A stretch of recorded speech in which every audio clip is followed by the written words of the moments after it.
Hi! Welcome back sa ating munting channel. Magandang araw sa ating lahat. So, welcome back sa ating munting channel. Yung ating topic for today is about doon sa tanong kung paano mag-change ng number through online banking. So, ito yung ating tatalakayin sa ngayon. So, paano kayo mag-change? So, actually, hindi ko na experience or any of this na about this tanong. So, nag-search ako, kaya ito yung pwede nyong gawin. So, tips kung paano ninyo gagawin. Yung sa pag-change ng contact number ninyo sa inyong re-register na online banking. So, how to change my number. So, ito. Meron kasi nagtanong dito na, good day po, paano mag-change ng contact number through online? So, ito yung kasagutan ni Sir. Kung paano kayo mag-change ng inyong contact number kasi deactivated daw yung kaniyang SIM card na naka-register before. So, ito yung tips ko sa iyo kung paano ka mag-change. So, based sa research ko online, ito yung kasagutan.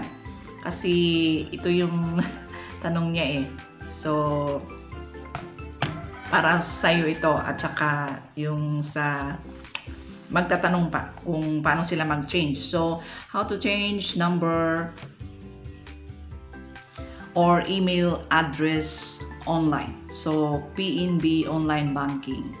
So, yung number 1 is download online customer update. So, form ito. Download the online customer update form here and email to your branch of account along with clear pictures. So, along with your mga photo o pictures of the following.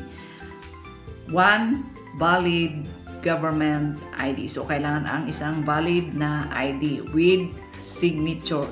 Yung inyong photo, with photo and signature ang inyong valid na ID na kukunin. So, yan yung option number 1 kung gusto nyong mag-change ng inyong contact number or yung tanong ni Sir na deactivated na kasi.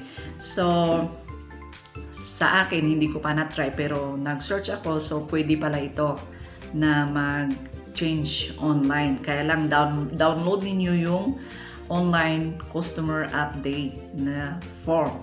And then yung option number 2 is mag-visit kayo na lang sa kanilang branch and then mag-request kayo sa kanila.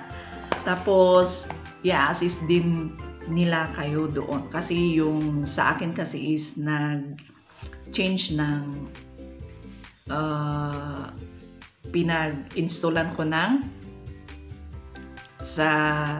pinag-installan ko ng yung mobile banking kung gusto kong i-transfer. So yun, kaya much better na pumunta kayo sa kanilang branch kung ganito na issue. So visit nearest PNB branch to make your request. So, visit na lang ninyo sa pinakamalapit na branch para magpa-assist sa kanila. So, diretso na kayo doon sa opening account para i-assist nila kayo kaagad-agad sa inyong request. Kasi yun yung kanilang option number 2 kung gusto nyo mag-change ng inyong number or yung nilagay ninyo na number gusto nyong palitan na yung updated na contact number ninyo. So, yan ang pwede nyong gawin. So, parang ganun din sa pag mag-change ka ng inyong mobile o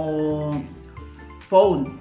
Kung gusto nyong i-transfer yung inyong phone o yung inyong mobile banking sa isang phone kasi isa lang yung pwede is ganun yung gawin niyo, pumunta lang sa kanilang branch. So, I hope na nakatulong sa inyo yung ating tips kung paano ninyo gagawin yung pag-change ng number. So, thank you for watching and see you sa susunod na videos natin.